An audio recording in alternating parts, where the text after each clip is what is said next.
Welcome to Nursing 504, our course in vulnerable populations. In our first learning unit, we're going to really have an introduction into our course. And as far as the topic, as far as speaking about vulnerable populations, we know that we all feel vulnerable at some point or at multiple points during our life. But yet, for some, this is only temporary. It's only a temporary feeling, and we do have the resources to cope. Other groups of people are considered to be vulnerable populations. They're exposed to risk factors such as limited access to water, safe water, housing, nutritious foods, quality education, and even access to health care.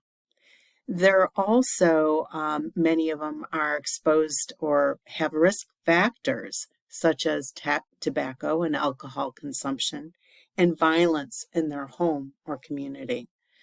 So when we talk about individuals and groups of individuals who lack resources, lack social status, social capital, and human capital, we refer to them as vulnerable populations. During this unit, we're going to be introduced to the concepts of vulnerable populations, health disparities, health equity, and socioeconomic status. And you're each going to select a vulnerable population or group that you want to learn more about. And we're going to get a look at, in this learning unit, at the student learning outcomes of this course by review of the syllabus. And most exciting, at least for me, is that we are integrating the book Compassionomics into this course. So you're going to be reading the book on Compassionomics. So you're going to compare and contrast the terms vulnerable populations, health disparities, health care disparities, health equity, and socioeconomic status. And you're going to best do this by doing the readings in an ebook that we're going to be using in some of our learning units for this course. You're going to identify populations who's at risk for health disparities and what are the demographic characteristics that truly impact. And again, reviewing the syllabus, and you know how critical it is to thoroughly review the syllabus, even though we're going to be adding and explaining all of the learning assignments and items as we go through this course. It's important for you to have a good, solid background and to have read it. So you're going to read the syllabus and sign off that you have read that. And all the policies and calendar as well. And you're going to begin reading Compassionomics, this learning unit.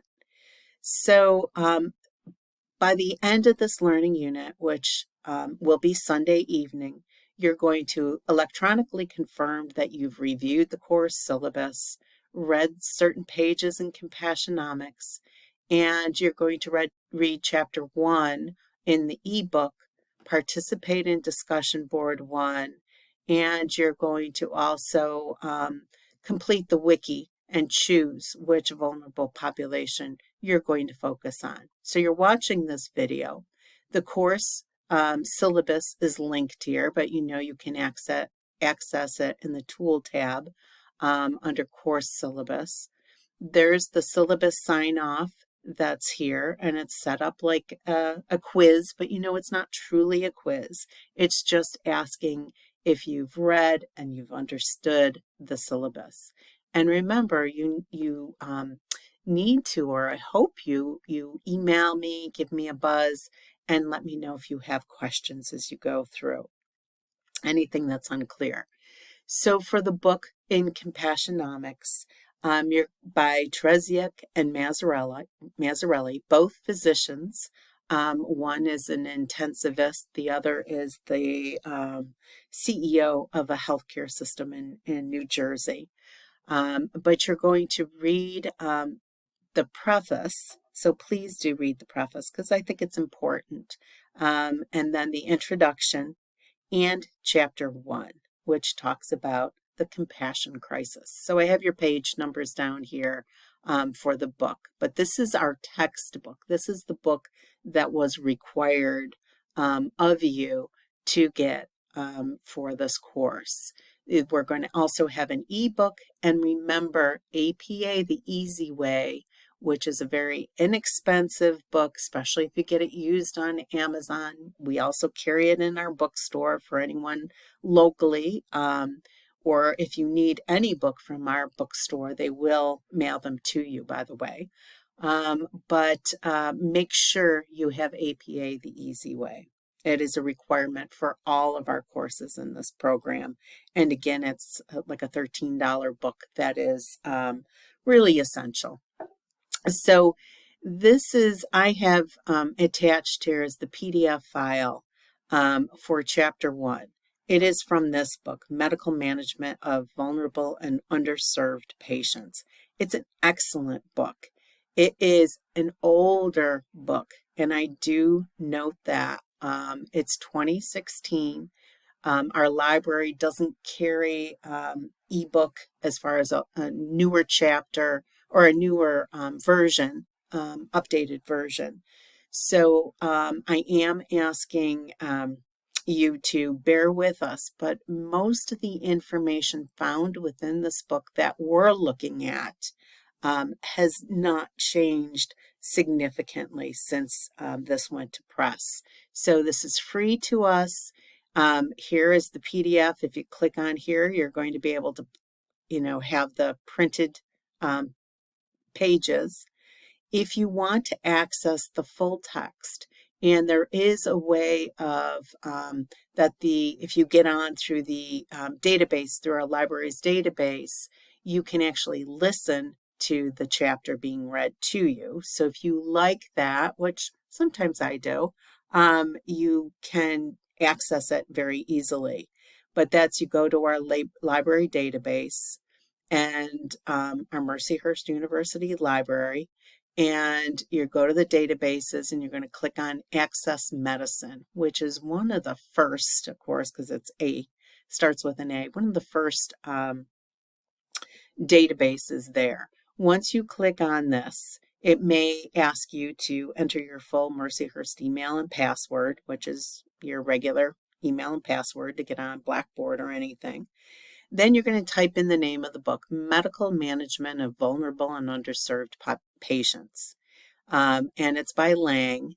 And I think it's like the second, it pops right up. So please do that. The first one that they offer is the full text for the full textbook. Then they do have it separated out into chapters, so it doesn't matter to me. But it's really easy to find on the library database. But yeah, for ease, I just downloaded the PDF. This is essential that you read this for your discussion board post. The next thing I want you to look at is, as we talk about vulnerable populations, the CDC has done an excellent job on giving us some principles to make sure that we're looking at health equity, that we're looking at human dignity, that there are principles for inclusive communication. And I'll tell you what that means in a little bit. It's a longer document, but you can just scroll through this, especially looking for how to best term your vulnerable population. So you're going to choose from this wiki one of the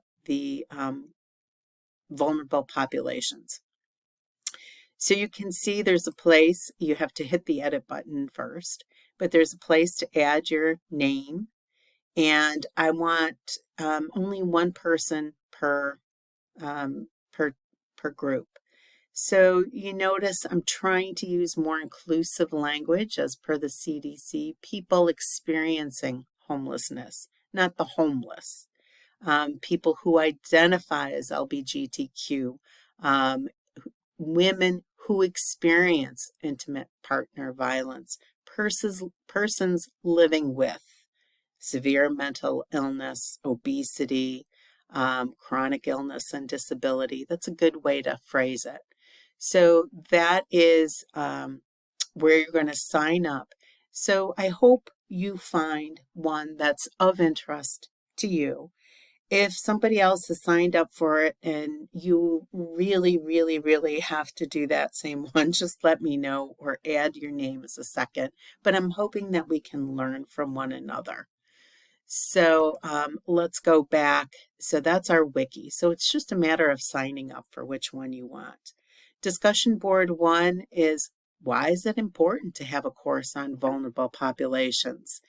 But don't just give me your opinion. As you know, for scholarly writing, support it with information from Chapter 1 readings. So this is the Chapter 1 in that ebook. Reminder about your syllabus. The post need to be up by Thursday evenings, and there is a requirement of 1 response for this course. So it's not 2 for this course, it's 1 response for this course by Sunday. So you can click on and go right to the discussion board post. The older adult is, this is just a mention here. We're using the older adult as our kind of our key vulnerable population for anything that we're learning about as a group.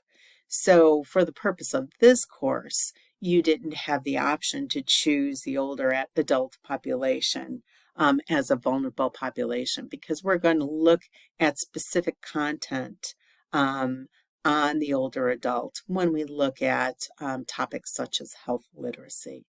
So that's the end of Learning Unit 1. I really do ask that you take the time to review the syllabus, enjoy Compassionomics.